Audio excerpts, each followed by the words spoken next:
বাংলাদেশ সচিবালয়ে প্রবেশে আগামীকাল সোমবার থেকেই সাংবাদিকদের স্বল্প সংখ্যক অস্থায়ী পাস দেয়া হবে বলে জানিয়েছেন অন্তর্বর্তী সরকারের তথ্য ও সম্প্রচার মন্ত্রণালয়ের উপদেষ্টা মোহাম্মদ নাহিদ ইসলাম। আজ রোববার সচিবালয়ে এ কথা জানান তথ্য উপদেষ্টা। তিনি বলেন, সচিবালয়ে প্রবেশের সব পাস বাতিল করে নতুন করে দেওয়া হবে। আগামীকাল থেকে সাংবাদিকদের প্রবেশে স্বল্প সংখ্যক অস্থায়ী পাস দেয়া হবে।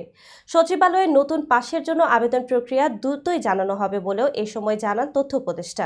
এর আগে শুক্রবার সচিবালয়ে প্রবেশে বেসরকারি ব্যক্তিদের জন্য দেয়া সকল অস্থায়ী পাস বাতিল করে অন্তর্বর্তী সরকার। এছাড়া সাংবাদিকদের জন্য দেয়া অ্যাক্রিডিটেশন কার্ড দিয়ে সচিবালয়ে প্রবেশাধিকারও পরবর্তী নির্দেশ না দেয়া পর্যন্ত বাতিল করা হয়।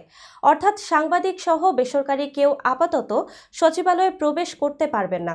স্বরাষ্ট্র মন্ত্রণালয়ে দায়িত্বরত প্রধান উপদেষ্টার বিশেষ সহকারী মোহাম্মদ খোদা বক্স চৌধুরীর স্বাক্ষর করা প্রেস বিজ্ঞপ্তিতে বলা হয়, আগুনের ঘটনায় উদ্ভূত পরিস্থিতিতে সচিবালয়ের নিরাপত্তা বিঘ্নিত হওয়ার পরিপ্রেক্ষিতে এই আদেশ জারি করা হয়েছে।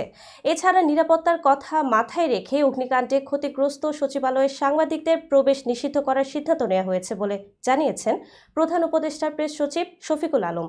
শনিবার নিজের ভেরিফাইড ফেসবুক অ্যাকাউন্টে এক পোস্টে এ কথা জানান তিনি।